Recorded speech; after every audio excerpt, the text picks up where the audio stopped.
بیٹھو نال ہی بھیا ٹھیک ہو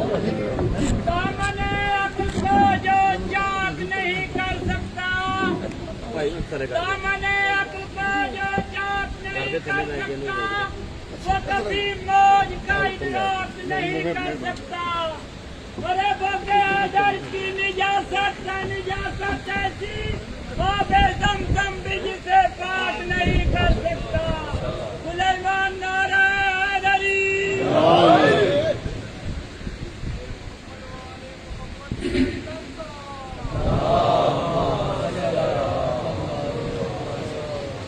أعوذ بالله السميع العليم من الشيطان اللعين الرجيم بسم الله الرحمن الرحيم الحمد لله المعروف من غير رؤية والخالق من غير ربية الذي لم يزل قائما دائما إذ لا سماء ذات أبراج ولا ليل داج ولا بحر ساج ولا أرض ذات مهاد ولا خلق ذو اعتماد والصلاة والسلام والتحية والإكرام على نبي الرحمة وخازن المغفرة وقائد الخير والبركة ومنقذ العباد من الهلكة سيدنا ومولانا أبي القاسم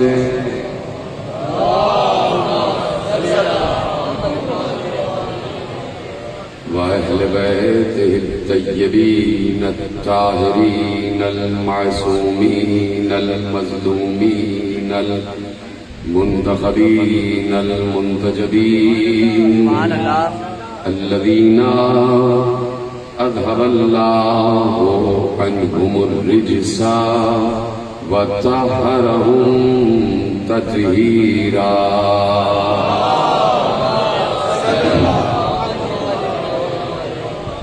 أما بعد فقد قال الله سبحانه وتعالى في محكم كتابه المجيد وفرقانه الحميد وقوله الحق بسم الله الرحمن الرحيم الذين ينفقون في السراء والضراء والكاظمين الغيظ والعافين عن الناس والله يحب المحسنين صلوات على محمد وعلى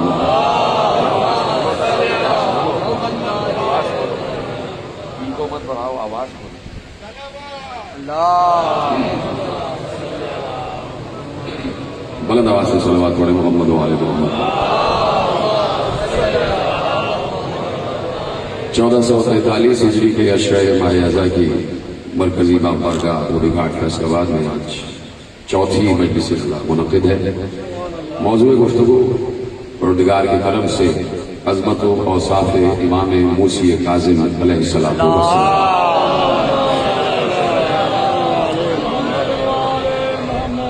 اور مسلسل عرض یہی کیا جا رہا ہے کہ یہ بات ایک لاشعور، بے شعور، کم شعور، ایک کم علم انسان بھی اس بات کو سمجھتا ہے کہ اللہ اپنے بندوں سے رابطہ بغیر وسیلہ نہیں رکھتا۔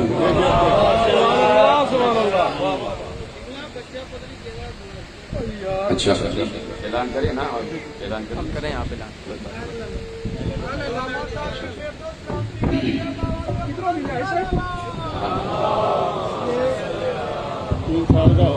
خواتین متوجہ ہو، ایک چھوٹا بچہ روتا ہوا ملا ہے امام باغ کی طرف سے. وہ بچہ جہاں اسٹیج کے پیچھے موجود ہے، اس نے سیاہ رنگ کی شلوار قمیض پہنی ہوئی ہے. 3 سے 4 سال بچے کی عمر ہے. وہ بچہ جہاں ہمارے پاس اسٹیج کے پیچھے موجود ہے، امام باغ کی طرف سے وہ بچہ ہمیں ملا ہے روتا ہوا. وہ اسٹیج کے پیچھے اگر کسی کا وہ بچہ ہے تو جہاں اسٹیج کے پیچھے سے کھڑے جائے. ادھر یہ مائک والے کے پاس بتا دیں.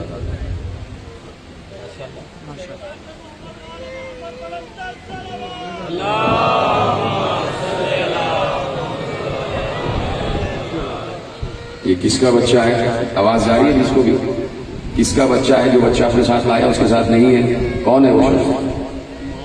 فوراً یہاں پر آئے. یا اگر خاتون ہے کوئی، اس لیے کہ بچہ رو رہا ہے بہت، اس وقت تک تقریر شروع نہیں ہوگی جب تک اس کے وارث بچے کو نہیں لے جائیں گے. کس کا بچہ ہے؟ وہاں سے یہاں کیسے آ گیا؟ ان کا نہیں ہے.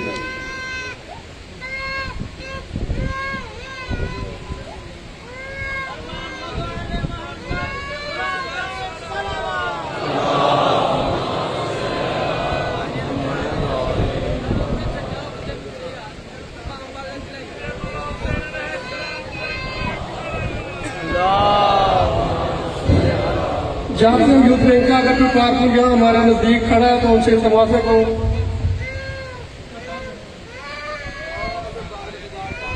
کس کے بچے بھائی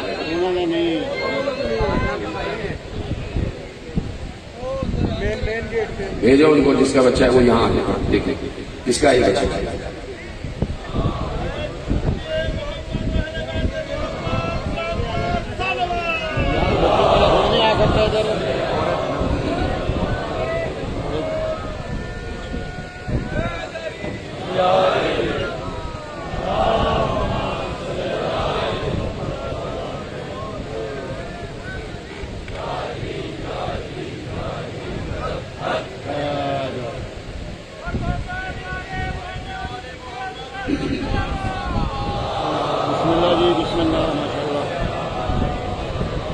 انہی کا ہے بچہ، انہی کا بچہ ہے. دیکھیں بچہ پہچان رہا.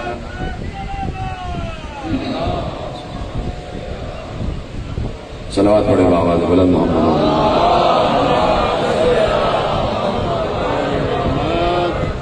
عرض میں یہ کر رہا ہوں کہ یہ بات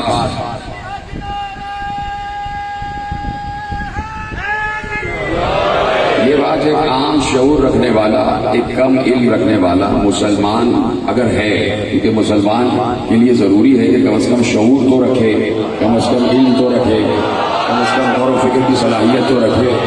تو یہ ایک عام مسلمان یہ بات اچھی طرح جانتا ہے کہ اللہ نے کبھی بھی اپنے بندوں سے رابطہ بغیر وسیلہ انبیاء نہیں رکھا. یعنی اللہ کی یہ سنت رہی ہے کہ جب بھی وہ اپنے بندوں سے رابطہ کرنا چاہتا ہے تو براہ راست رابطہ نہیں کرتا، بلکہ انبیاء کے ذریعے رابطہ کرتا ہے. کبھی آدم سے کہتا ہے کہ تم انہیں جا کے بتاؤ کہ لا الہ الا اللہ ہے. کبھی نوح سے کہتا ہے کہ تم انہیں جا کے بتاؤ کہ بت پرستی نہ کریں. کبھی ابراہیم سے کہتا ہے کہ تم اس مخلوق کو جا کے بتاؤ کہ اللہ ہے. کبھی موسیٰ سے کہتا ہے کہ اس مخلوق کو جا کے بتاؤ کہ فرعون خدا نہیں ہے. کبھی عیسیٰ سے کہتا ہے کہ اس مخلوق کو جا کے بتاؤ کہ اللہ کا کوئی بیٹا نہیں ہے. تو اللہ کی یہ سنت ہے کہ اللہ نے ہمیشہ جب بھی اپنے بندوں سے رابطہ رکھا ہے براہ راست نہیں رکھا، ہمیشہ کسی نہ کسی حجت کے تحت رکھا ہے. تو اگر آج یا تو یہ مانو کہ اللہ کا رابطہ ختم ہو چکا ہے، اور اگر رابطہ مانتے ہو تو یہ بھی مانو کوئی حجت آج بھی ہے.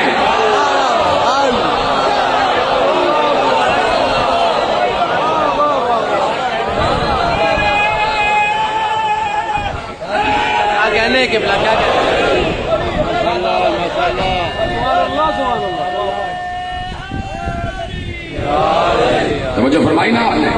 یہ تو ایک معمولی سی عقل رکھنے والا انسان بھی یہ بات سمجھ سکتا ہے.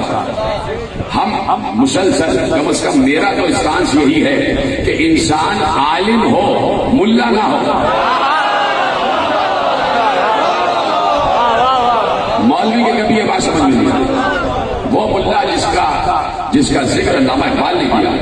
علامہ اقبال بھی ملا کے خلاف تھے, تو یاد ہے نا. تو جس نے پاکستان کا تصور دیا ہے, خواب دیا ہے, تو یقیناً وہ یہ نہیں چاہتا تھا کہ یہاں ملائیت آ جائے. تو کیوں نہیں ان باتوں کی طرف توجہ ہوتی کہ اللہ نے ہمیشہ اپنے بندوں سے رابطہ رکھا ہے وسیلے کے ذریعے, حالانکہ وہ وسیلے کا محتاج نہیں ہے. وہ وسیلے کا محتاج نہیں ہے, وہ ذریعے کا محتاج نہیں ہے, وہ کسی بیچ میں رابطے اور واسطے کا محتاج نہیں ہے, اسے کسی کی محتاجی نہیں ہے. لیکن اس کے باوجود اس نے 1,24,000 کا سلسلہ رکھا اور دنیا کو بتا دیا کہ بھائی بات یہ ہے کہ میں جب موسیٰ سے بغیر درخت کے وسیلے کے بات نہیں کرتا تو تم سے بغیر وسیلہ کیسے بات کروں. ہم نے تو موسیٰ سے بات کی ہے تو درخت کے ذریعے بات کی ہے, حالانکہ ہم چاہتے تو براہ راست کی بات کر سکتے تھے, لیکن ہم نے درخت کو وسیلہ بنا کے بتایا کہ وسیلے کا انکار نہ کرنا, وسیلے کا انکار نہ کرنا, وسیلے کو کبھی ہٹانا نہیں. تو اب اللہ کا ہمیشہ سے رابطہ اور واسطہ رہا ہے اپنے کسی نہ کسی حجت کے ذریعے, حجت کے ذریعے. یعنی اللہ کی سنت و فطرت کبھی بدلتی نہیں ہے. مسلسل میں آپ سے عرض کر رہا ہوں کہ لن تجد لسنت اللہ تبدیلا, تم اللہ کی سنت میں کبھی فطرت میں کبھی تبدیلی نہیں پاؤ گے. تو اب آدم, نوح, ابراہیم, موسیٰ, عیسیٰ, ان تمام ادوار میں اللہ کی وہی سنت قائم رہی. تو اب وہی آخری دور میں بھی سنت قائم رہی کہ اللہ نے ختمی مرتبت کے ذریعے اپنے بندوں سے رابطہ کیا, ختمی مرتبت کے ذریعے اپنے بندوں سے رابطہ کیا. خود علماء اہل تسنن بھی اور علماء اہل تشیع بھی الفاظ کے کمی بیشی کے ساتھ حدیثیں سبیہ محفوظ ہیں کہ پیغمبر نے ارشاد فرمایا کہ اگر دنیا ایک لمحے کے لیے بھی حجت خدا سے خالی ہو جائے تو دنیا کے ستون لرزنے لگ جائیں گے, زلزلہ آ جائے گا, دنیا اپنے وجود میں برقرار نہیں رہے گی. اس لیے کہ اللہ کی حجت زمین کے لیے ستون ہے, اور ستون کے بغیر کوئی عمارت کھڑی نہیں رہ سکتی, کوئی عمارت کھڑی نہیں رہ سکتی. بندوں سے رابطہ رکھتا ہے حجت کے ذریعے. تو اب پیغمبر کے دور میں پیغمبر حجت ہیں یا نہیں؟ بولیے ہاں یا نہیں. ختمی مرتبت کے دور میں پیغمبر حجت ہے اور اللہ کی فطرت ختمی مرتبت کے دور میں نہیں بدلے, اس لیے کہ کبھی نہیں بدلے گی. تو آدم سے لے کے عیسیٰ تک جو فطرت رہی وہ ختمی مرتبت کے دور میں بھی رہی. توجہ ہے نا ماشاءاللہ ماشاءاللہ. یہاں تک میں آپ کی توجہ دلانا چاہتا ہوں کہ حضرت عیسیٰ کے 570 برس کے بعد رسول آئے. حضرت عیسیٰ کے 570 برس بعد یا 572 برس بعد, بات ایک ہی ہے, 1-2 سال کا فرق ہو جاتا ہے. 570 برس کے بعد ایک فاصلہ ہے عیسیٰ اور ختمی مرتبت میں, وہ بھی 570 برس کا. تو کوئی کہہ سکتا ہے کہ اس 570 برس میں کون تھا؟ کہہ سکتا ہے کہ اس 570 برس میں کون تھا؟ ابھی بتاؤں گا کہ کون تھا. لیکن جس کو یقین اس بات پر نہیں ہے, میں صرف اس سے یہ پوچھنا چاہتا ہوں کہ ان 570 برس میں اگر کوئی یہ کہتا ہے کہ اللہ کا کوئی حجت زمین پر نہیں تھا, تو میں سے پوچھنا چاہتا ہوں کہ پھر اللہ کا اپنے بندوں سے رابطہ کیسے ہوتا تھا؟ پھر بین العبد والمعبود رب کس کے ذریعے تھا؟ آپ کہیں گے کہ اسے ضرورت ہی نہیں ہے, تو میں کہوں گا کہ پھر آدم کی کیا ضرورت ہے؟ جب آپ کہہ رہے ہیں 570 برس کا جو عرصہ گزرا ہے دور فطرت, اس میں اس کو ضرورت ہی نہیں تھی کہ کوئی حجت آئے اور پلٹ کے کہے گا دیکھیے آپ نے خود دلیل دے دی کہ 570 برس کا کوئی نبی تھا ہی نہیں. تو اس کا مطلب ہے کہ نبی کی ضرورت رہتی ہی نہیں ہے, وسیلے کی ضرورت رہتی ہی نہیں ہے. اچھا, اگر آپ یہ کہتے ہیں کہ 570 برس کوئی نبی تھا ہی نہیں, کوئی وسیلہ تھا ہی نہیں, تو اس کا مطلب ہے کہ آپ قرآن کی اس آیت کا انکار کر رہے ہیں کہ اللہ کی فطرت میں تبدیلی نہیں ہوتی. تو یہاں تو تبدیلی ہو گئی. پتہ نہیں کوئی سمجھ رہا ہے نہیں سمجھ رہا. اللہ کی فطرت کیا ہے کہ ہر دور میں کوئی نہ کوئی حجت رہے گا, ہے نا.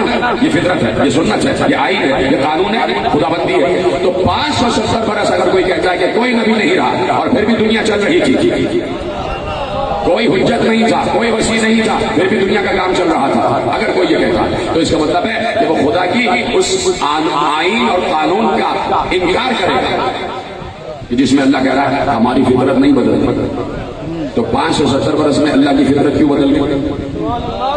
جب 570 برس، خدا کے لیے جملہ ضائع نہ کیجیے گا، میں ان مدرسین کی خدمت میں جملہ کرتا ہوں کہ جب 570 برس بغیر حجت دنیا چل سکتی ہے تو پھر ہر دور میں چل سکتی ہے۔ پھر آدم کو بھی نہیں آنا چاہیے تھا، پھر نوح کو بھی نہیں آنا چاہیے تھا، پھر ابراہیم کے بغیر بھی چل سکتی تھی، پھر موسیٰ اور عیسیٰ کے بغیر بھی چل سکتی تھی، اور پھر جرأت سے کہتا ہوں کہ پھر آخری کے بغیر بھی چل سکتی تھی۔ اور صحیح نا بات؟ جب فکری بات ہوتی ہے تو بولا کرے گا، بتایا کرے گا، باتیں آپ تک پہنچ رہی ہیں۔ تو اب 572 برس کے بعد جناب عیسیٰ کے 572 برس کے بعد ختمی مرتبہ اس دنیا میں تشریف لائے، ختمی مرتبہ اس دنیا میں تشریف لائے 572 برس کے بعد، جسے دور فطرت کہا جاتا ہے۔ میرا عقیدہ جو میں نے اپنے ائمہ سے سیکھا وہ یہ ہے کہ اللہ کی فطرت کبھی نہیں بدلتی، تو میں اس یقین پر قائم ہوں کہ 572 برس بھی اللہ کی فطرت نہیں بدلی۔ اگر بدل جائے تو آئین قانون، آئین قرآن بدل جائے گا، تو میں اس یقین پر قائم ہوں کہ 572 برس بھی اللہ کی فطرت نہیں بدلی۔ کوئی نہ کوئی حجت اس دور میں بھی ہے، کوئی نہ کوئی حجت اس دور میں بھی ہے۔ فرق یہ رہا ہے کہ کبھی حجت ظاہر رہا ہے، کبھی حجت غائب رہا ہے۔ یہ طرح سلامت رہے آپ، کبھی حجت ظاہر رہا ہے، کبھی حجت غائب رہا ہے۔ خود میرے مولا موسی کاظم علیہ السلام نے ارشاد فرمایا کہ اللہ کی دو حجتیں ہیں، ایک حجت ظاہر اور ایک حجت غائب، ایک حجت ظاہر اور ایک حجت غائب۔ کا حجت ظاہر وہ ہے جو دکھائی دے رہے ہیں، اور حجت غائب وہ ہے کہ اللہ کبھی نہ کبھی کسی نہ کسی دور میں کوئی نہ کوئی حجت رکھتا ہے۔ تو اب 572 برس ایک دور فطرت گزرا ہے۔ میں پھر جملہ دوہرا رہا ہوں کہ میرے معصوم اماموں نے جو طریقہ بتایا ہے اور جو فطرت بتائی ہے، میں اس یقین پر قائم ہوں کہ 572 برس میں بھی یقیناً کوئی نہ کوئی حجت رہا ہے۔ میں صرف ایک حجت کی طرف اشارہ کر دیتا ہوں، آپ خود سمجھ لیجئے گا کہ وہ حجتیں کون کون رہی ہیں۔ ایک بار میرے ساتھ امام موسی کاظم علیہ السلام سے کسی نے عرض کی کہ مولا یہ بتائیے، مولا یہ بتائیے، اور میں پہلا لفظ کہوں گا آپ پہنچ جائیں گے، مولا یہ بتائیے کہ حضرت ابو طالب پیغمبر پر بھی حجت تھے، پیغمبر پر بھی حجت تھے؟ کہا نہیں، پیغمبر پر حجت تو نہیں تھے، پیغمبر پر حجت تو نہیں تھے۔ کہا پھر کیا تھے؟ کہا وہ عیسیٰ کے اوصیاء میں سے تھے، جب انہوں نے تمام انبیاء کے تبرکات محمد کے حوالے کر دیے، اللہ نے انہیں اپنے پاس بلا لیا۔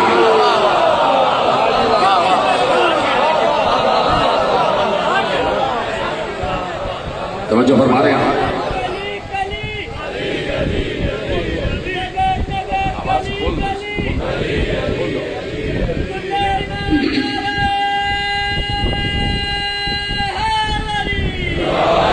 توجہ ہے نا؟ صحیح ہے، بالکل ایسے پہلے دن بھی ایسے نہیں، پتہ نہیں تم کو کون کہتا ہے کہ بھائی آواز خراب کرو تاکہ تقریر خراب ہو، کون سازش کر رہا ہے؟ صلوات پڑھے محمد وعلی محمد۔ میری طرف متوجہ ہے نا؟ تو اللہ کی فطرت نہیں بدلتی۔ دور رسول میں خود رسول حجت ہے، دور رسول میں خود رسول حجت ہے۔ اب جو تم نے آواز کی ہے، مجھے یقین ہے جتنے کیمرے لگے ہیں، جتنے لوگ لاکھوں لوگ سن رہے ہیں، ان کو لفظ سمجھ ہی میں نہیں آ رہا ہوگا، اس لیے ای کو بہت زیادہ ہو رہا ہے۔ ٹھیک ہے، اب جیسا بھی ہے سن لیجیے گا، ٹھیک ہے، میرے ساتھ رہیے گا، اس لیے کہ جب اہم ترین بات ہوتی ہے تو میں اس لیے چاہتا ہوں کہ ذرا سی بھی ڈسٹربنس نہ ہو، کہ میں فکر آپ کے حوالے کر رہا ہوں، کوئی عقیدہ، کوئی نظریہ، کوئی قانون آپ کے حوالے کر رہا ہوں، میری طرف متوجہ رہے گا، آگے پیچھے دائیں بائیں سب میری طرف دیکھتے رہیے۔ تو اللہ کی فطرت نہیں بدلتی، دور رسول میں رسول حجت، بولے ساتھ میرے، بولے دور رسول میں رسول حجت، اور رسول کے ذریعے سے اللہ اپنے بندوں کے اعمال قبول کرتا۔ دیکھیے میں کیوں کہہ رہا ہوں کہ حجت کا وجود ضروری ہے، اس لیے کہ وہاں سے جب کچھ یہاں آئے گا تو حجت کے ذریعے آئے گا، اور یہاں سے جب وہاں جائے گا تو حجت کے ذریعے جائے گا۔ آپ چپ ہو گئے. جب آپ چپ ہوتے ہیں تو مجھے رکنا پڑتا ہے اور پھر ذرا سا اور زیادہ صرف ہو جاتا ہے. وہاں سے یعنی آسمانوں سے، عرش خداوندی سے، حضور قدرت سے جو بندوں کی طرف آئے گا تو بیچ میں وسیلہ ہے. اے آدم، اے نوح، اے موسیٰ، اے عیسیٰ، ابراہیم، اے حجت، تم پہنچاؤ. اور یہاں سے بندوں کی طرف سے جو اللہ کی طرف جائے گا وہ بھی اسی وسیلے سے جائے گا، چاہے وہ بندوں کی نماز ہی کیوں نہ ہو، چاہے وہ بندوں کی عبادتیں ہی کیوں نہ ہو. یہ عبادتیں بھی حجت کے ہی ذریعے جاتی ہیں. توجہ فرما رہے ہیں. ضروری ہے کہ وسیلہ بیچ میں رہے. عام انسان تو عام انسان. رسول سے کسی یہودی نے آ کے پوچھا کہ یہ جو آپ کے چاہنے والے کہتے ہیں کہ آپ ہر نبی سے افضل ہیں، تو آپ کو اپنی فضیلت بتائیے. پیغمبر نے فضیلت بیان کرنا شروع کی اور اتنے ذہین مند لوگ بیٹھے ہوئے ہیں کہ میں ایک فضیلت بیان کروں گا، آپ ساری فضیلتیں خود بخود جوڑ دیں گے. ہے نا تیار؟ کہا کہ آپ کے چاہنے والے کہتے ہیں آپ ہر نبی سے افضل ہیں، تو یہ بتائیے کہ آپ کی افضلیت کیا ہے، آپ میں کون سی ایسی خصوصیت اور صفت ہے کہ آپ کو ہر نبی سے افضل قرار دیتی ہے. پیغمبر نے مسکرا کے کہا آدم سے عیسیٰ تک سب سے میں افضل. کہا کیسے؟ کہ آدم کی توبہ قبول نہ ہوتی اگر میرا اور میرے اہل بیت کا وسیلہ نہ کرتے. اب جوڑ لیجیے نا سارے جملے. کہ نوح کی کشتی غرق ہونے والی تھی اگر میرا اور میرے اہل بیت کا وسیلہ نہ اختیار کرتے. ابراہیم آگ میں جل جاتے، موسیٰ دریا میں غرق ہو جاتے، عیسیٰ سولی پہ چڑھ جاتا. جو فرما رہے ہیں تو انبیاء تک کو وسیلے کی ضرورت رہی ہے. بڑا جملہ آپ کے حوالے کیا. انبیاء تک کو وسیلے کی ضرورت رہی ہے. تو ایک وسیلہ تو ہر دور میں رہا ہے نا، جسے محمد کہتے ہیں، جسے اہل بیت کہتے ہیں، ہر دور میں رہا ہے. تو اپنے دور میں رسول حجت، اللہ رسول کے ذریعے بندوں سے بات کر رہا. رسول چلے گئے، نبوت کا خاتمہ ہو گیا، نبی خاتم النبیین، اور سوال پھر پلٹ کے وہیں آ گیا. کیا اس کے بعد اللہ نے اپنا رابطہ بندوں سے ختم کر دیا؟ اللہ تو ہر جگہ ہر وقت موجود ہے لیکن مسلسل اپنے اصول پر قائم ہے، اپنے آئین پر قائم ہے. تو اب تلاش کرنا پڑے گا کہ نبی کے بعد وسیلہ کون. اب صرف ایک معیار رہ گیا کہ اگر نبی جاتے جاتے خاموش چلے جائیں تو اس کا مطلب ہے کہ نبی یہ بتا کے جا رہے ہیں اب جیسے چاہو زندگی گزارو، اب اللہ نے تمہاری طرف سے منہ موڑ لیا، اب وہ تم سے رابطہ نہیں رکھے گا. اگر نبی خاموش چلے جائے تو اس کا مطلب ہے کہ اب اللہ کو وسیلے کی ضرورت ہی نہیں ہے اور اللہ کا قانون بدل گیا. اور اگر نبی جاتے جاتے اپنے 1.25 لاکھ یاروں کی موجودگی میں من کنت مولا فہذا علی المولا، علی مولا،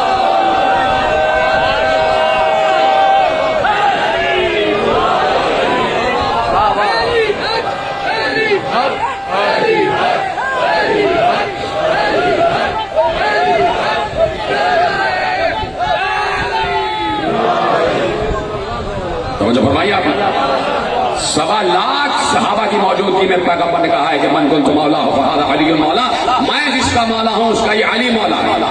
تو اب ذرا سا ترجمے کو تبدیل کر کے آپ کے حوالے کر دوں کہ اب تک میں عبد اور معبود میں وسیلے کا، راستے کا واسطہ تھا، اب میرے بعد علی راستہ و واسطہ ہے.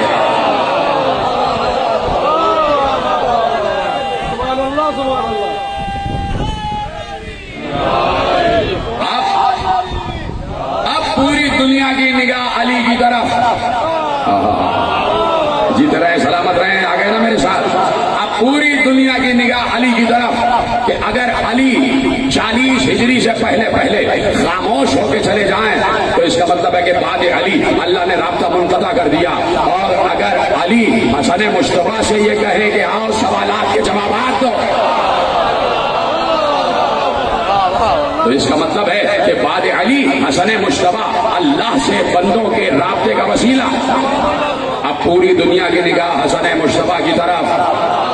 حسن مصطفیٰ اگر خاموش چلے جائیں تو رابطہ ختم ہے، اور جاتے جاتے جاتے حسین کے کاندھے پہ ہاتھ رکھ کے جائیں تو سمجھ لینا کہ حسن کے بعد حسین وسیلہ ہے. اب پوری دنیا کی نگاہ حسین پر. جب بات سمجھ میں آ جائے تو بولتے ہی رہا کرو. اب حسین خاموش چلے جائیں تو رابطہ ختم ہے اللہ کا. اور اگر حسین زین العابدین کے کاندھے پہ ہاتھ رکھے تو اس کا مطلب ہے اپنے دور میں زین العابدین وسیلہ ہے. اب پوری دنیا کی نگاہ زین العابدین پر. اگر زین العابدین خاموش چلے جائیں تو اس کا مطلب ہے کہ اللہ کا رابطہ ختم ہو گیا. اب زین العابدین نے ایک بار کاندھے پہ ہاتھ رکھا محمد باقر کے, تو اب محمد باقر اللہ کی طرف سے وسیلہ. اب پوری دنیا کی نگاہ محمد باقر پر. اگر محمد باقر خاموش چلے جائے تو اس کا مطلب ہے اللہ کا رابطہ ختم ہو گیا. لیکن جاتے جاتے محمد باقر نے جعفر صادق کے کاندھے پہ ہاتھ رکھا تو اب دنیا سمجھ گئی کہ اللہ کا وسیلہ جعفر صادق ہے.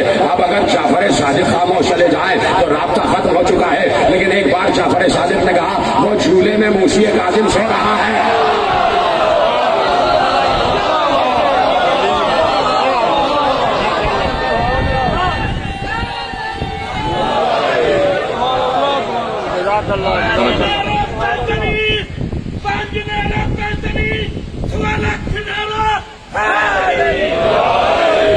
توجہ فرمائیے آپ نے.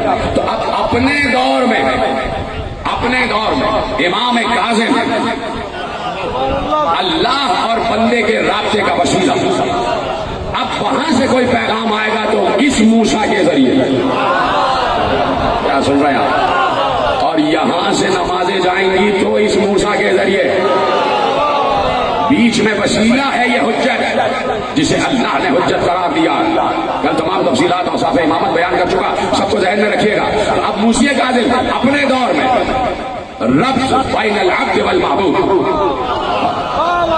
عبد و معبود کے درمیان رابطے کا وسیلہ موسی کاظم عبد و معبود میں رابطے کا وسیلہ. صلوات پڑھیں محمد و آل محمد. 5 منٹ, صرف 5 منٹ. نعرہ حیدری. مومنین, جیسا کہ بات ہو رہی ہے وسیلے اور حوالہ کے تعلق سے, تو آپ بھی عزاداری سید و شہداء کی ترویج کے لیے ہمارے لیے وسیلہ ہے. جب آپ ہماری امداد کرتے ہیں, جب ہم آپ کے لیے آپ سے چندہ کی اپیل کرتے ہیں, آپ کے سامنے جولی پھیلاتے ہیں, تو آپ اس سلسلہ میں ہماری بات پر تعاون فرماتے ہیں. ہمارے کارکنان جن کے پاس سبز جولیاں ہیں وہ چند لمحوں کے لیے آپ کے درمیان تشریف لائیں گے. تو آپ سے صدا ہے کہ آپ عزاداری سید الشہداء کے لیے ہم سے تعاون فرمائیں, تاکہ عزاداری کا یہ سلسلہ جو کہ آپ ہی کے تعاون سے چلتا ہے اور انشاءاللہ تا قیامت چلتا رہے گا.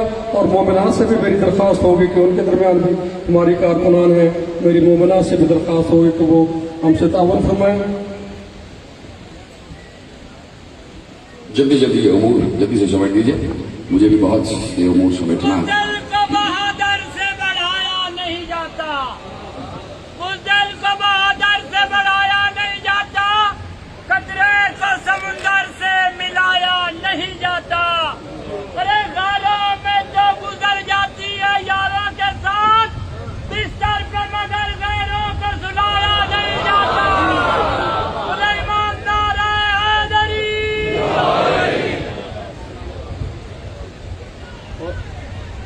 یا علی یا علی یا علی مدد حق.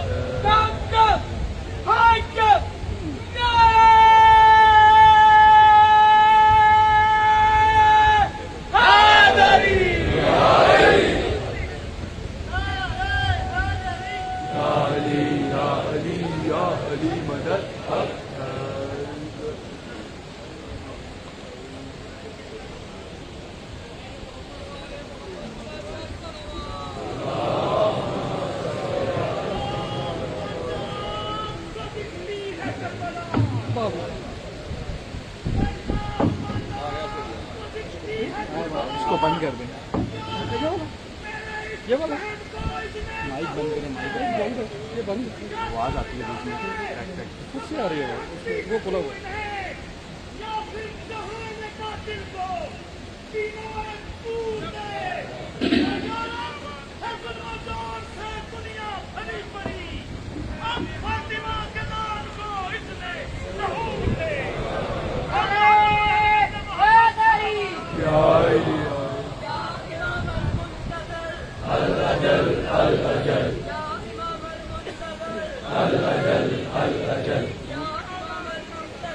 الاجل الاجل وہ کہتے ہیں جنگ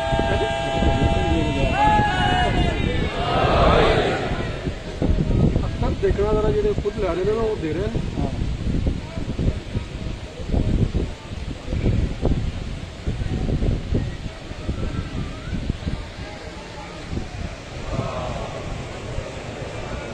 صلوات پڑھے محمد و آل محمد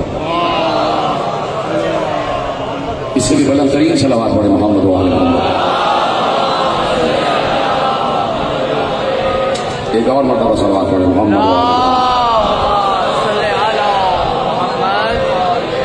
توجہ ہے بات شروع کی جائے آگے بڑھائی جائے وہیں سے لوگوں کو آگے بڑھے گی اور تیزی سے گزرنا ہے اور آپ کو ساتھ میرا تیزی سے دینا ہے جتنی تیزی سے میں بول رہا ہوں اتنی تیزی سے آپ وہاں بتاتے جائیں کہ جملے آپ تک پہنچ رہے ہیں اپنے دور میں موشی کاظم ربط بین الحق والمعبود کا وسیلہ یہاں سے جو جائے گا موشی کاظم کے ذریعے جائے گا وہاں سے جو آئے گا موشی کاظم کے ذریعے آئے گا بہت بڑا نام ہے عالم اہل سنت کا اور بہت بڑے عالم اہل سنت ہے جار اللہ زمخشری ان کی کتاب ربیع الابرار یہ بہت بڑا حوالہ ہے میں کہہ رہا ہوں جب بہت بڑا حوالہ ہے تو بہت بڑا حوالہ ہے جا کے کسی سے بھی پوچھیے گا جار اللہ زمخشری کتاب ہے ربیع الابرار اس میں پیغمبر کی ایک حدیث انہوں نے لکھی ہے اجازت ہے کہ حدیث پیش کی جائے جیسے پیش کی جائے گی ویسے ہی سنیں گے ایک بار پیغمبر نے اصحاب کو مخاطب کر کے کہا بار بار جب کہتا ہوں اصحاب کو مخاطب کر کے کہا تو جملے کی فورس پر غور کیا کریں اس لیے کہ ہم میں سے کوئی وہاں موجود نہیں تھا پیغمبر نے اپنے دوستوں کو اپنے چاہنے والوں کو شم رسالت کے پروانوں کو اصحاب کرام کو مخاطب کر کے کہا اور کیا مخاطب کر کے کہا مخاطب کر کے کہا کسی پانچ کا تذکرہ کر رہے تھے تو مخاطب کر کے کہا ہؤلاء الذین امر اللہ بمودتہم یہ وہ لوگ ہیں کہ جن کی مودت کا اللہ نے حکم دیا ہے اصحاب وطن گوش ہو گئے کن لوگوں کے بارے میں بات کر رہے ہیں دوبارہ حدیث دوہرا رہا ہوں ہؤلاء الذین امر اللہ بمودتہم یہ وہ لوگ ہیں جن کی مودت کا اللہ نے حکم دیا ہے کون کون کہا فاطمہ و علی والحسن والحسین فاطمہ علی حسن حسین آگے بڑی حدیث کہا فاطمہ بہجت قلبی و علی قرۃ عینی والحسن والحسین ثمرۃ فؤادی کہا فاطمہ میرا ٹکڑا ہے علی میری آنکھوں کی ٹھنڈک ہے حسن اور حسین نبوت کے درخت کا پھل ہیں کے سامنے پیغمبر گفتگو کر رہے ہیں اور حدیث ابھی کامل نہیں ہوئی حدیث آگے بڑھ رہی ہے آگے حدیث بڑھی کہا والائمۃ من صلب الحسین ومناء ربی وحبلہ الممدود بین الناس وبین ربی سنیں گے ترجمہ کہا اور حسین کی صلب میں آنے والے 9 امام اللہ کے پیغام کے امانت دار ہیں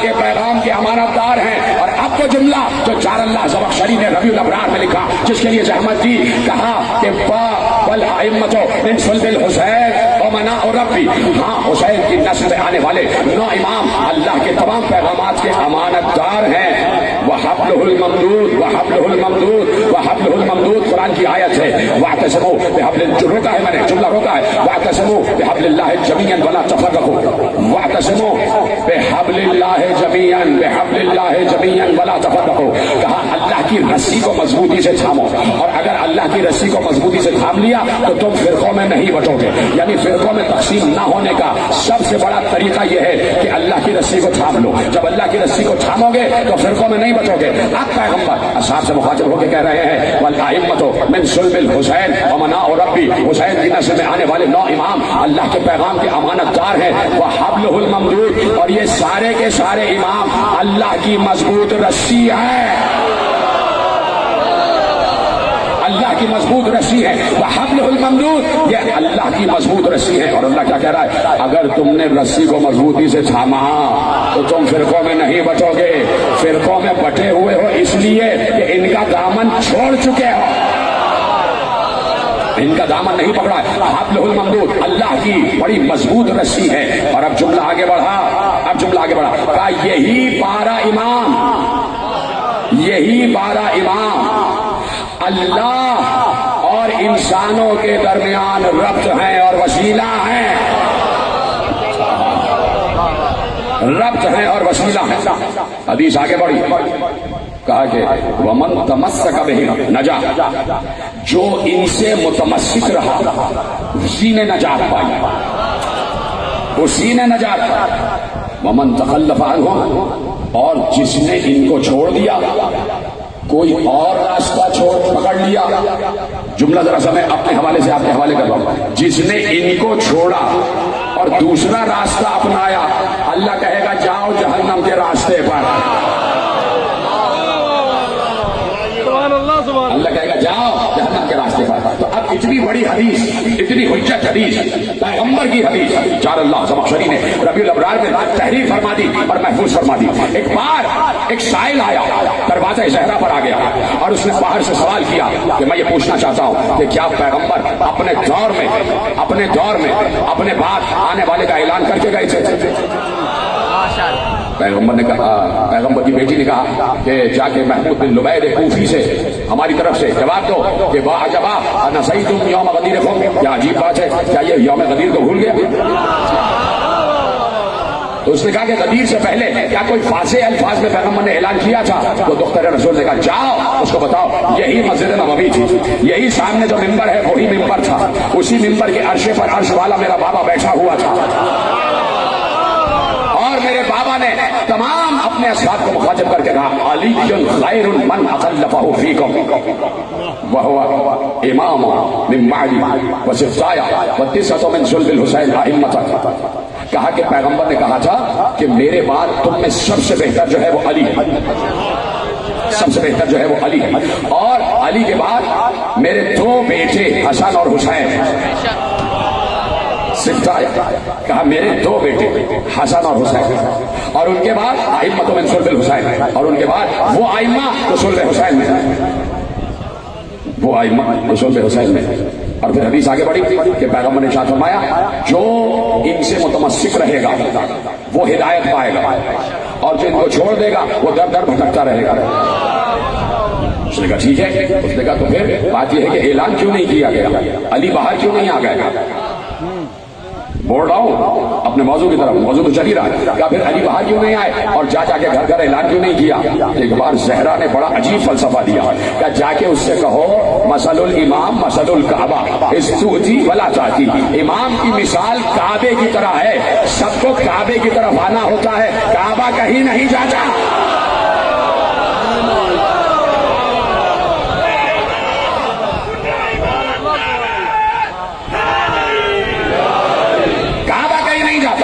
سب کو کعبے کی طرف آنا، یعنی جسے ہدایت چاہیے وہ منار ہدایت کی طرف چل کے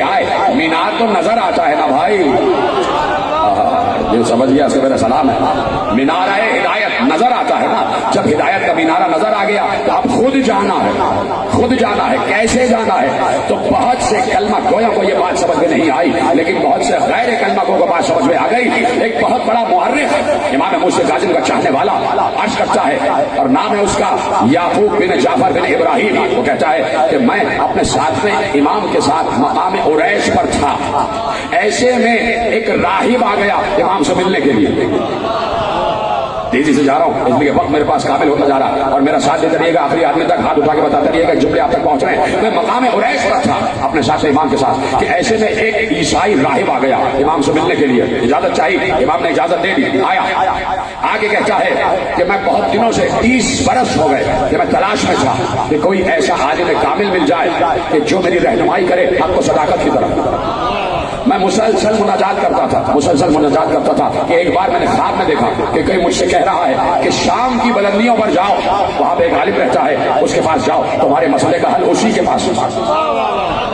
اب امام سے بتا رہا ہے اپنا سفر، کہا کہ میں شام کی بلندیوں پر دمشق کے پہاڑوں پر پہنچا، وہاں پہ ایک عالم توریت مطران نام اس کا وہ رہ رہا تھا، میں اس کے پاس گیا، میں نے کہا کہ مجھے خواب میں آپ کی طرف بشارت دی گئی ہے، میں چاہتا ہوں کہ آپ حق و صداقت کی طرف میری رہنمائی کریں۔ کہا سنو، اب وہ عالم توریت کا عالم وہ کہتا ہے، وہ عالم انجیل کا عالم عیسائی وہ یہ کہتا ہے، مطران اس کا نام، وہ یہ کہتا ہے کہ سنو میں انجیل کا اس وقت سب سے بڑا عالم ہوں، اس وقت میں اللہ کی کتاب انجیل کا سب سے بڑا عالم ہوں، لیکن روئے عرش پر کوئی ایک ایسا بھی ہے جو مجھ سے بھی بڑا عالم ہے،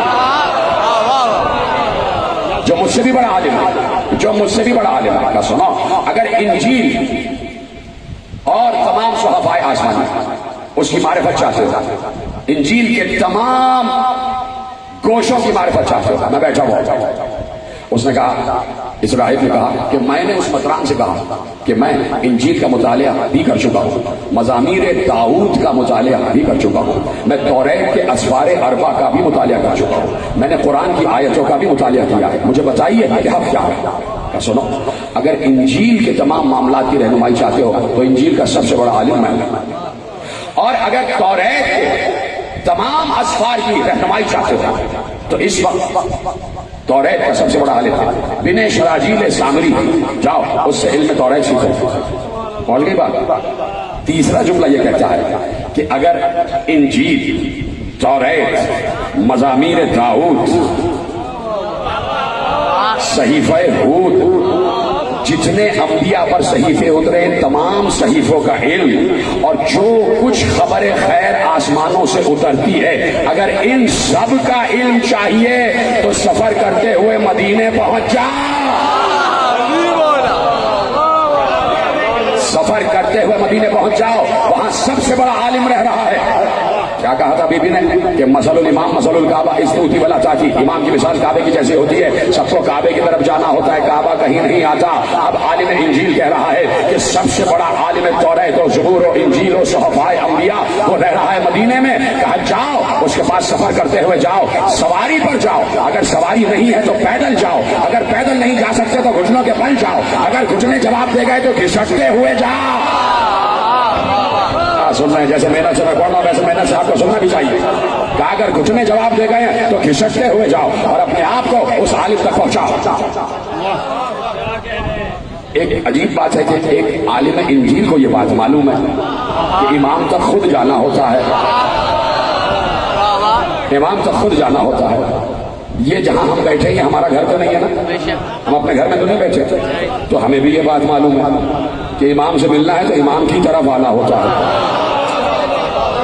14 برس سے اپنے گھر سے نکل کے اپنے آپ کو درگاہ امام تک پہنچایا ہوا ہے، کہا کشت سے ہوئے جاؤ، پہنچو، کہا مجھے نہیں پتا وہ کہاں ہے، کہا یثرب جاؤ، کہا یثرب مجھے نہیں پتا یثرب کیا ہے، کہا وہ دور جاہلیت میں مدینے کا نام تھا، کہا اب اس کا نام ہے مدینہ الرسول، جاؤ مدینے جاؤ، اور وہاں بنی نجران کے باغ کے قریب جانا، وہیں سامنے محلہ ہے، اس محلے میں ان کا گھر ہے، اس گھر کے سامنے ایک بوڑھا ہے جو چٹائیاں بن رہا ہے، کہا کہ جانا اور وہاں پوچھنا کہ اس وقت کا جو وسیع رسول ہے نام ہے اس کا موسیٰ بن جعفر، گھر پوچھنا، گھر میں جاؤ، اگر وہ گھر میں نہ ملیں تو پوچھنا کہاں گئے ہیں، وہ سفر پر گئے ہوں گے لیکن بڑے مختصر سفر پر گئے ہوں گے، تم ٹھہرنا نہیں، جہاں وہ ہو وہاں اپنے کو پہنچانا۔ کیا سن رہے ہیں میرا ساتھ دیتے جائیں، کہا جہاں وہ ہو وہاں تم پہنچ جانا، اور پہنچنے کے بعد میرا سلام کہنا،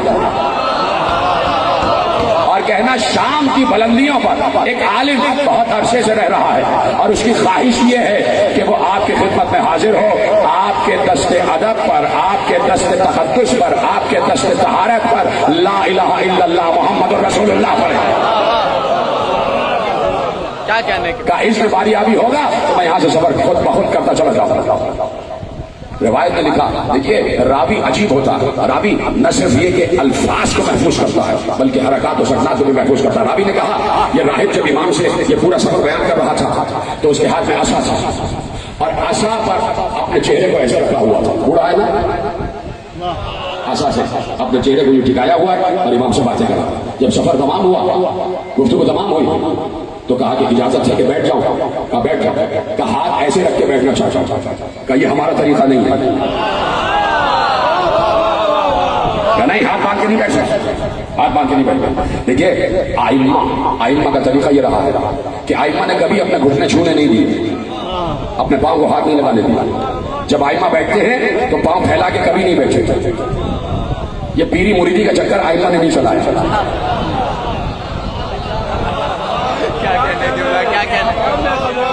یہ شادی ہیں، یہ پیر صاحب ہیں، یہ فلانے ہیں، یہ فلانے ہیں، پاؤں چھوئے جا رہے ہیں، جب آئمہ اتنے بڑے ہیں اور ائمہ نے کہا کہ ایسا ہمارے ساتھ نہ کرنا، اس لیے کہ آج تم پاؤں چھو رہے ہو، کل سجدہ کرنے لگ جاؤ گے۔ اور آج ہم نے کچھ مناظر انٹرنیٹ پہ دیکھے ہیں کہ کچھ شاہ صاحبان کے قدموں پہ سجدے ہو رہے ہیں۔ شرم نہیں آتی ایسے شاہ صاحبان کو؟ ایسے جو جعلی پیر بنے ہیں ان کو شرم نہیں آتی کہ ائمہ اور ائمہ؟ اب گفتگو یہ ہے، میں نے ایک جملہ کہا نا کہ امام کبھی پاؤں پھیلا کے نہیں بیٹھتے، بس میں بیٹھتے تھے کبھی پاؤں پھیلا کے نہیں بیٹھتے تھے۔ کسی نے پوچھا پاؤں پھیلا کے کیوں نہیں بیٹھتے؟ کہا ہر وقت تو رب کے سامنے بیٹھے ہوتے ہیں۔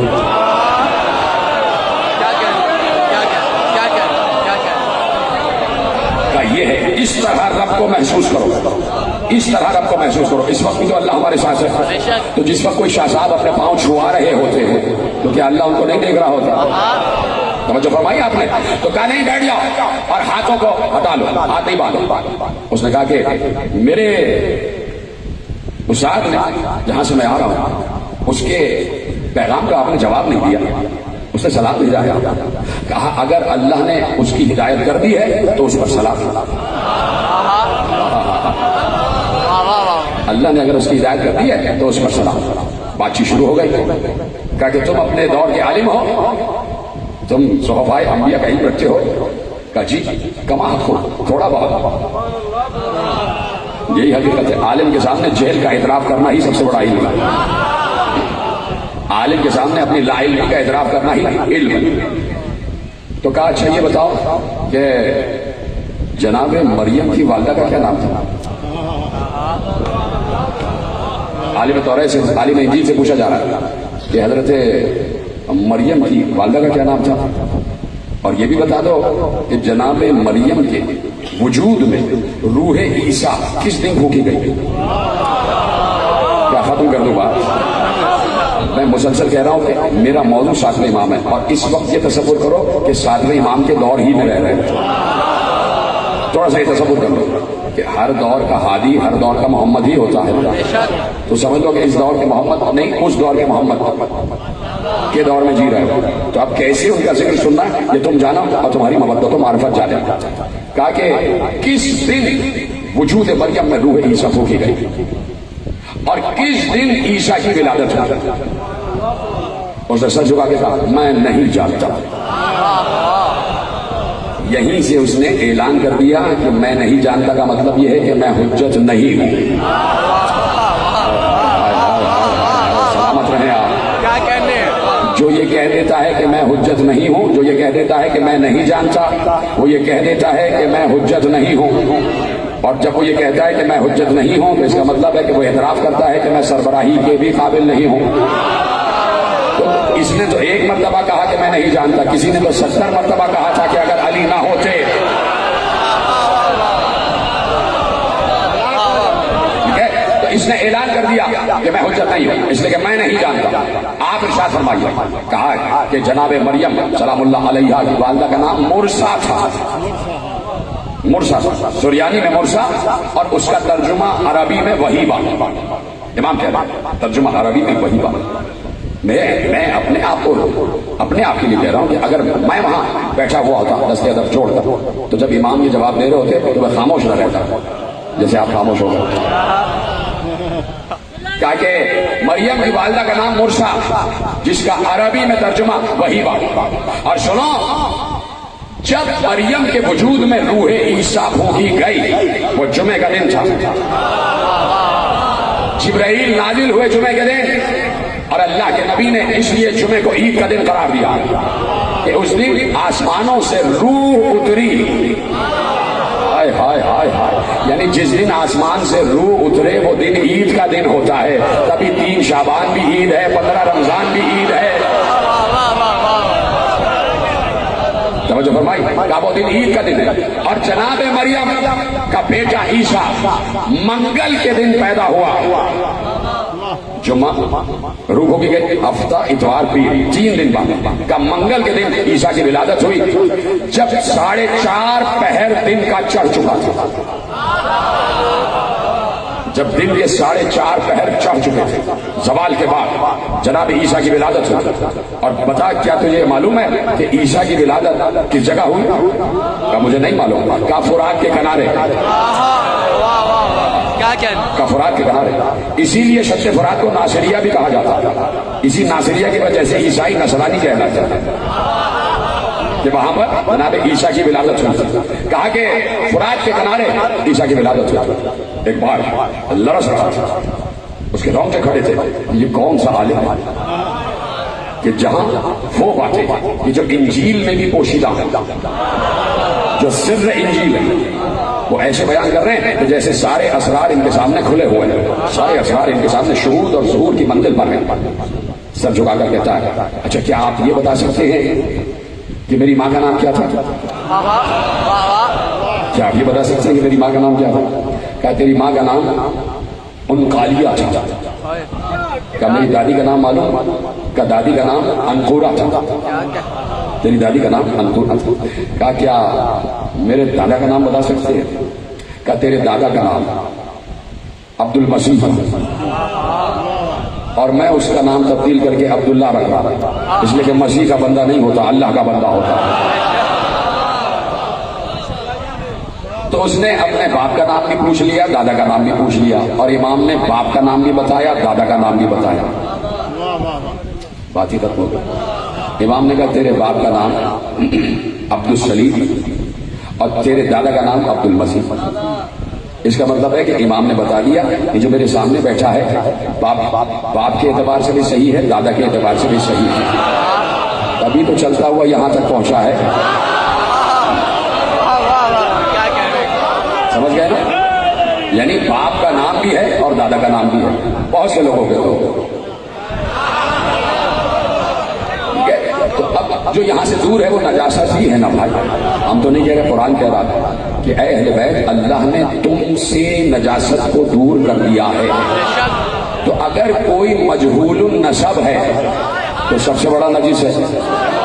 اور مجہول النسب, یہ گھر جا کے ترجمہ پڑھ لیجئے گا, مجہول النسب نجس ہوتا ہے, اور جو نجس ہوتا ہے وہ آل محمد کی معرفت حاصل کر ہی نہیں سکتا. اب سمجھ میں آیا کہ معرفت والے کم کیوں ہیں اور غیر معرفت والے اکثریت میں کیوں ہیں. تو انسان سب کچھ ہو, مجہول النسب نہ ہو, مجہول النسب نہ ہو. تو ایک ایک بات کا جواب دیتے گئے. باپ کا نام بھی بتایا, دادا کا نام بھی بتایا, اس کا خود کا نام بھی بتایا. جیسے ہی تمام سوالات کے جوابات مکمل ہوئے, ایک بار لرزتا ہوا کھڑا ہوا. اب یہ ہے ادب, لرزتے ہوئے کھڑا ہوا, آگے بڑھا, کہ اپنے ہاتھوں کو آگے بڑھا. امام نے ایسے ہاتھ آگے بڑھا, اس نے ہاتھوں کو چھوما. ہاتھوں کو چھومنے کے بعد کہا اشہد ان لا الہ الا اللہ واشہد ان محمد رسول اللہ واشہد انک حجۃ اللہ فی الارض. سلامت رہے, آخری آدمی تک میرے ساتھ ہیں, یہ پیچھے والے حضرات بھی سب میرے ساتھ ہیں. کہا میں گواہی دیتا ہوں کہ اللہ کے علاوہ کوئی معبود نہیں ہے, محمد اللہ کے رسول ہے, اور آپ اس وقت دنیا میں اللہ اور بندے کے رابطے کا وسیلہ ہیں. آپ اللہ کی حجت ہے اس وقت اس دنیا میں, اللہ کی حجت ہے. کیا کہا کہ اپنے کو پہنچاؤ امام کی طرف, اپنے کو پہنچاؤ امام کی طرف. اور بعض اوقات تو یہ ہے کہ اپنے کو پہنچاؤ, یہ بھی بڑی بات ہے, لیکن وہ کتنی بڑی بات ہے کہ امام کسی سے کہے کہ آؤ میرے پاس, امام کسی سے کہے کہ آؤ میرے پاس. وقت کامل ہو گیا اور یقیناً بہت سے مطالب رہ گئے. کل انشاءاللہ تھوڑا سا وقت آپ کا زیادہ لے لوں گا. آج مجھے 2-4 کام اور بھی ہیں اور آگے بڑھنا ہے, اس لیے گفتگو کو یہاں روکتا ہوں. ایک وہ کہ جو امام کی طرف جا رہا ہے, اور ایک وہ جسے امام خط لکھ کر بلا رہا ہے. وہاں سے فوج میں فوج آ رہی ہے, کبھی شمر دستہ لے کے آ رہا, کبھی بن سعد دستہ لے کے آ رہا, کبھی کوئی دستہ لے کر آ رہا ہے, کبھی ہرملا کا دستہ آ رہا ہے. سارے ان کے مددگار آ رہے ہیں. کیا تمہارا کوئی مددگار نہیں؟ حسین نے خط لکھا, یہ خط ہے حجت زمانہ حسین ابن علی کا, مرد فقیر, رجل فقیر, حبیب ابن بظاہر کا. حبیب اتنی جلدی پہنچنا کہ ایسا نہ ہو کہ تم آؤ اور فرزند زہرا کا گلا کٹ چکا. میں کربلا آ چکا ہوں حبیب, اور میرے ساتھ میرے اہل حرم بھی. تو کتنا بڑا مرتبہ ہے جناب حبیب کا کہ حجت خدا نے بلایا, حجت خدا نے بلایا. تو ہم بھی اپنے کو باعث شرف اس لیے سمجھتے ہیں کہ ہمیں بھی حجت خدا بلاتا ہے اور اس کے بلانے کا انداز مختلف ہے. وہ آواز دے کے نہیں بلاتا، وہ محرم کا چاند طلوع کر کے بلا لیتا ہے. افق میں محرم کا چاند طلوع ہو جاتا ہے اور ہمارے دور کا حجت ہمیں بلاتا ہے، آ جاؤ فرش ادا پر آؤ اور مجھے میرے بابا حسین کا پرسہ دو، مجھے میرے جد حسین کا پرسہ دو. اور آپ آ گئے حسین کا پرسہ لینے کے لیے وقت کے امام کو. اس دور میں جو اللہ اور بندے کا وسیلہ ہے، میرا وقت کا امام یہاں پر موجود ہے. ان کے سامنے دستے ادب جوڑ کے ممبر میں بیٹھتا ہوں، ان سے اجازت لے کر بیٹھتا ہوں. مولا یہ تمام محب بیٹھے ہوئے ہیں، مولا بلا تفریق مذہب و ملت بیٹھے تھے. ان میں مولا اہل سنت بھی ہیں، اہل تشیع بھی ہیں، ان میں عیسائی بھی ہیں، ان میں غیر مذہب بھی ہیں. مولا یہ سب اپنی اپنی جانبداری بھول کے حسین کی مجلس میں آئے ہیں. یہ سب حسین کو پرسہ دینے آئے ہیں، آپ کو پرسہ دینے آئے ہیں. مولا ان سب کو آپ کی ضمانت میں دے رہا ہوں، بشمول اپنے آپ کے، بشمول اپنے گھر والوں کے، ان سب کے گھر والوں کو آپ کی ضمانت و حفاظت میں دے رہا ہوں. میرے مولا میرا یقین ہے کہ آپ مجھے سن رہے ہیں، آپ یہاں تشریف فرما ہیں، آپ کے حوالے کر رہا ہوں سب کو. مولا ان سب کی حفاظت کیجیے گا. مولا ان کو ہر بلا اور وبا اور آفت ناگہانی سے، ہر عرضی اور سماوی بلا سے محفوظ رکھیے گا. مولا ان کے بچوں کی حفاظت کیجیے گا. مولا کبھی کوئی بچہ اپنی ماں سے جدا نہ ہو، کبھی کوئی بچہ اپنی ماں سے بچھڑے نہیں. میں نے جملہ کہہ دیا اور آپ نے سن لیا. پہلے تو 2 بچے مسلم کے ساتھ گئے تھے، وہ بچھڑ گئے. اس کے بعد 2 بچے کربلا میں اور ہیں، ایک کا نام ہے اون، ایک کا نام ہے محمد. 9 اور 10 برس کے 2 بچے، 2 تلے اوپر کے بھائی، ایک بڑا ایک چھوٹا. اب تک تو یہی سنا اور یہی پڑھا کہ حسین جب 28 رجب کو مدینے سے چلے تو سب کو لے گئے، صرف ایک بچی کو چھوڑ گئے، اپنی چھوٹی بیٹی صغرا کو چھوڑ گئے. صغرا کا مطلب چھوٹی، صغرا کو چھوڑ گئے. سنا یہی تھا کہ 8 اور 9 برس کی علی اکبر کی چہیتی بہن صغرا کو چھوڑ گئے. لیکن بات یہ ہے کہ 2 بچوں کو اور بھی چھوڑ گئے تھے. ایک کا نام تھا اون، ایک کا نام تھا محمد. اون محمد کو بھی ساتھ نہیں لے گئے تھے، اس لیے کہ جناب عبداللہ ابن جعفر طیار آنکھوں کی بینائی بالکل ایسی تھی جیسے ختم ہو چکی ہو، بالکل دکھائی نہیں دیتا تھا. یہ بھی اللہ کی مصلحت ہوتی ہے، اس لیے کہ یہ بات بالکل طے شدہ ہے جو بچپن سے آپ سن رہے ہیں. ہر سال بتانا اس لیے ضروری ہوتا ہے کہ ایک نئی نسل شعور کی منزل پر آتی ہے تو ان تک یہ جملے پہنچ جائیں کہ ایسے 4 سپاہی اور بہادر اور شجاع تھے کہ پورا عرب کہہ رہا تھا کہ اگر حسین ان 4 کو اپنے ساتھ کربلا لے جاتے تو پھر کسی کی مجال نہیں تھی کہ حسین کے خیمے تک پہنچ سکتا، حسین کے خیمے تک پہنچ سکتا. اس میں ان 4 میں ایک نام جناب عبداللہ ابن جعفر طیار کا بھی تھا. جناب عبداللہ ابن جعفر طیار، جناب محمد حنفیہ، جناب مسلم ابن عقیل، اور چوتھا نام تو تم جانتے ہو نا، ابو الفضل عباس. حسین نے اپنی قوت کو منتشر کر دیا،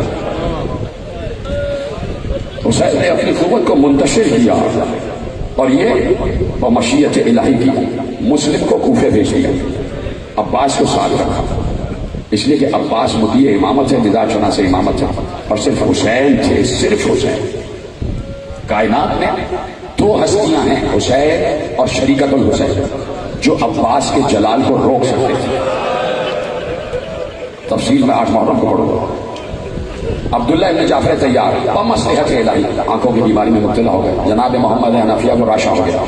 یہ سب مشیت الہی کے تحت تھا تاکہ معلوم ہو اور حسین بتائیں کہ میں جنگ کے لیے نہیں آیا، میں جنگ کے لیے نہیں آیا، میں مباہلے کے لیے آیا ہوں. میرے ساتھ میرے بچے اور میرے گھر کی خواتین بھی ہیں. عبداللہ ابن جعفر کی آنکھوں کی بینائی تقریباً ختم ہو چکی. اون اور محمد کو اشارہ کیا بابا کے ساتھ رہا، اس لیے حکم امامت ہے. بچے رک گئے بابا کے ساتھ، قافلہ چل پڑا. جس وقت فہرست بنائی جا رہی تھی جانے والوں کی، یہ تو یقیناً پڑھا جاتا ہے جملہ، اور جملہ بڑا مشہور ہے.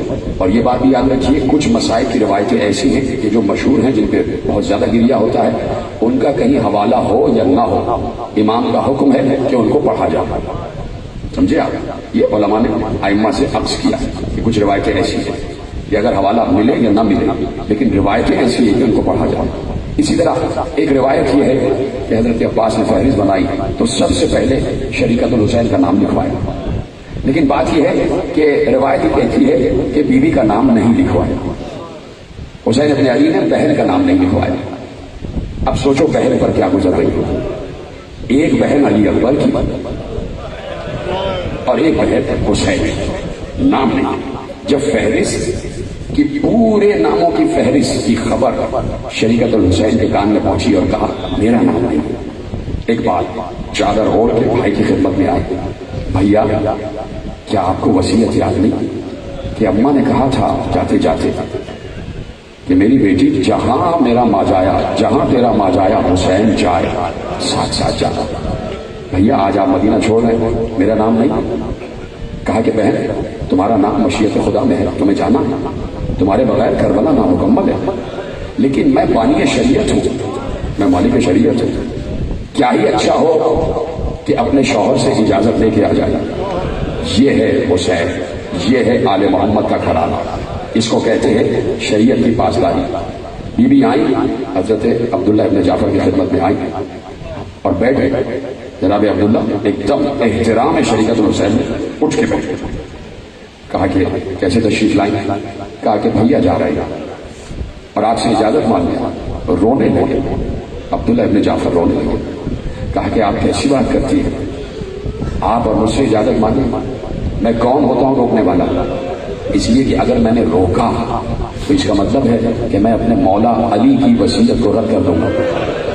کہا کہ بیوی آپ کو یاد نہیں کہ جب آپ کے بابا علی میرے سر پر صحرا باندھ رہے تھے تو انہوں نے یہی کہا تھا عبداللہ جب بھی حسین مدینہ چھوڑے تو زینب کو روکنا نہیں، اجر کو مطلب کہ نہیں، میرے بھیا نے کہا ہے کہ آپ سے اجازت ضروری ہے۔ سینے پہ ہاتھ رکھ کے کہا کہ بیوی مجھے گنہگار نہ کرے، آپ خود امر کی مالکہ۔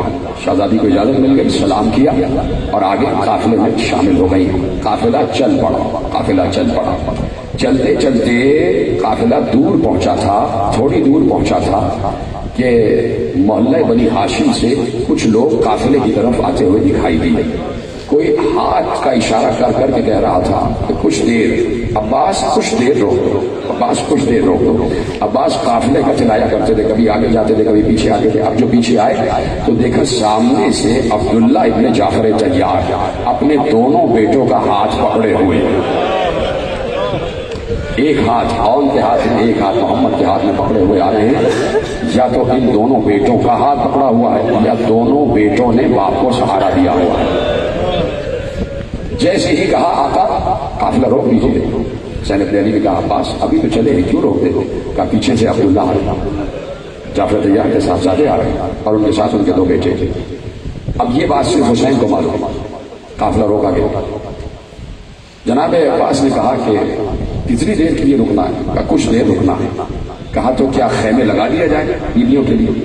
کہا سب کے لیے نہ لگانا، صرف شریکت الحسین کے لیے لگا دیا۔ میں جملہ پڑھ رہا ہوں اور آپ سن رہے ہیں اور میں دیکھ رہا ہوں کیسے آپ کے چہرے کے لیے خون ہو رہے ہیں۔ یہی طریقہ ہے، میں آپ کو بتا رہا ہوں کہ مجھ سے برداشت نہیں ہوتا جب میں خود مسائل پڑھ رہا ہوتا ہوں یا سنتا ہوں۔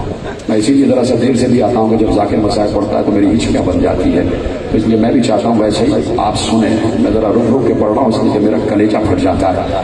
میرے سامنے وہ تمام مناظر آ رہے ہوتے ہیں کہ کس طریقے سے خیمے لگائے گئے۔ کہا صرف شریکت الحسین کا خیمہ لگے گا۔ خیمہ لگا دیا گیا، بیوی اس میں آ گئی۔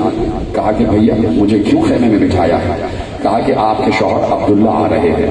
جیسے ہی بیوی نے یہ لفظ سنا کہ عبداللہ آ رہے ہیں، بیوی کے دل کی دھڑکن تیز ہو گئی۔ شہزادی کے چہرے پر اضمحلال آ گیا، بیوی کا چہرہ زرد ہو گیا۔ سوچ رہی تھی کہ عبداللہ کیوں آ رہے ہیں، ابھی تو اجازت دی تھی، کہیں ایسا تو نہیں کہ عبداللہ مجھے روکنے کے لیے آ رہے ہیں، کہیں ایسا تو نہیں کہ مجھے روک دیں گے اور مجھے شریعت کے حکم کے تحت شوہر کا حکم ماننا پڑے گا۔ عبداللہ ابن جعفر آ گئے، خیمے میں داخل ہوئے۔ کہا عبداللہ آپ نے تو اجازت دے دی تھی، پھر کیوں آئے ہیں؟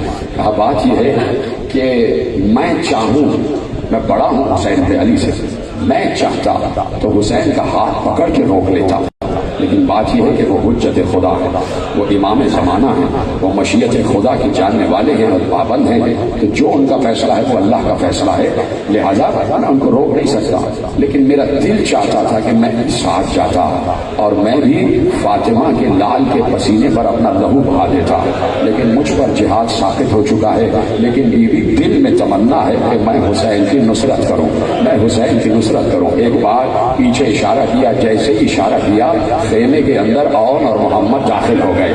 عبداللہ ابن جعفر نے اون اور محمد کا ہاتھ پکڑا، آپ کی آواز بلند ہو جائے، اون اور محمد کا ہاتھ پکڑ کر کہا کہ بی بی عاشورے کے دن جب میرے امام میرے بھائی حسین پر خطرے کا وقت آ جائے، جب اس کی جان پہ بن جائے، تو اون کو میری طرف سے اور محمد کو اپنی طرف سے، کو میری طرف سے اور محمد کو اپنی طرف سے قربان کر دیجیے گا۔ خدا کی قسم روایت کہتی ہے کہ شہزادی نے چیخ مار کر گریہ کیا اور ایک بار شکریہ کی نظر سے عبداللہ ابن جعفر کو دیکھ کر کہا، ابن جعفر طیار، تم نے مجھے خوش کر دیا، اے عبداللہ آپ نے مجھے خوش کر دیا، آپ نے میری ماں زہرا کو خوش کر دیا، مجھے سرخرو کر دیا۔ میں سوچ رہی تھی ہر بیوی اپنی قربانی لے کر جا رہی ہے، زینب کی کیا قربانیاں ہوں گی؟ عبداللہ آپ کا شکریہ۔ اور محمد اپنی اپنی سواریوں پر سوار ہو گئے، قافلہ چل پڑا، ختم ہو گئی گفتگو، آ گیا قربانیوں کا دن۔ آنسو نہ آئے پرواہ نہ کرنا اور آنسو کا انتظار بھی نہ کرنا، بس مجھ ایک حقیر ذاکر کی طرف دیکھتے رہنا اور مجھ سے لفظ سن کے ہائے حسین کہتے رہنا۔ میں کہہ رہا ہوں آنسو کا انتظار نہیں کرنا، بس تمہارے چہروں سے مجھے لگے کہ تم رو رہے ہو، تم کسی غریب مسافر کے اجڑے ہوئے قافلے کا تذکرہ سننے آئے ہو، تم ایک ماں کی قربانیوں کا ذکر سننے آئے ہو، تمہاری آواز گریہ بلند ہو جائے۔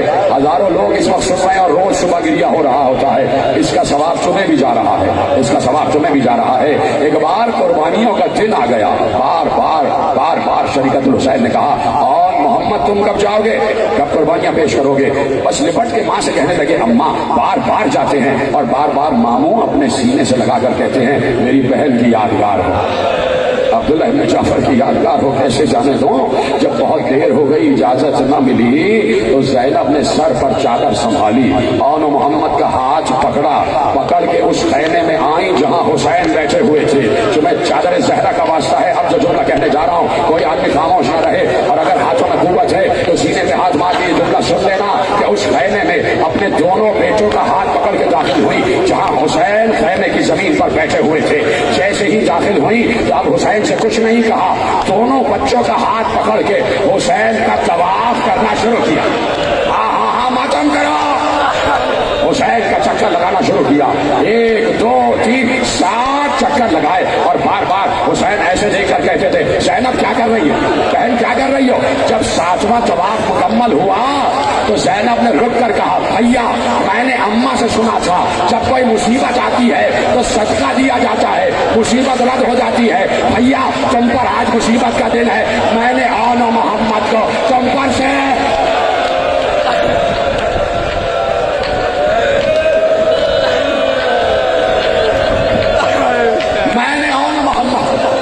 صدقہ کر دیا۔ اور بھیا سننا، جملہ سننا، نوجوانوں تمہارے تو ہاتھ میں قوت ہے نا، تمہیں چادر زہرا کا واسطہ سینے پہ ایسے ہاتھ مارو کہ آواز آئے، ماتم کی آواز آئے، ماتم کی آواز آئے۔ آج اس لیے کہتا ہوں نا کہ شریعت الحسین کے بچوں کا تذکرہ ہے، اس لیے کہہ رہا ہوں کہ رو، اس لیے کہہ رہا ہوں رو، کیوں کہہ رہا ہوں پتہ ہے؟ اس لیے کہ زینب اپنے بچوں کے لاشوں پر نہیں روئی۔ کیا گریہ کر رہے ہو، کیا گریہ کر رہے ہو؟ جتنے حضرات بیٹھے، یہ جتنی پس پردہ خواتین میری مائیں بہنیں بیٹھی ہے، خدا تمہارے سہاگ کو، تمہارے بچوں کو سلامت رکھے۔ کہا بھیا میں نے اماں سے سنا ہے کہ صدقہ دینے سے مصیبت رد ہو جاتی ہے، اور بھیا میں نے اماں سے یہ بھی سنا ہے کہ صدقے کو زیادہ دیر گھر میں رکھا نہیں جاتا، صدقے کو فوراً باہر نکالا جاتا ہے۔ اے بھیا میرے بچوں کو اجازت دے دو، میرے بچوں کو، میری قربانیوں کو اجازت دے دو۔ اب سوچو کہ بھائی پر کیا گزر رہی ہو، جو بہنوں سے محبت کرنے والے بھائی ہے نا، وہ سوچے کہ جب بہن یہ جملے کہہ رہی ہو تو بھائی پر کیا گزرتی ہے، اور بھائی بھی حسین جیسا، بہن بھی بنت علی جیسے، اور قربانیاں بھی بھانجو یعنی آن محمد جیسے، تو حسین پر کیا گزری یہ حسین جانتے ہیں۔ ابھی محشر میں جب کربلا کا منظر دکھایا جائے گا تو سب مل کے حسین سے پوچھیں گے، مولا آپ کے دل پر اس وقت کیا گزری تھی؟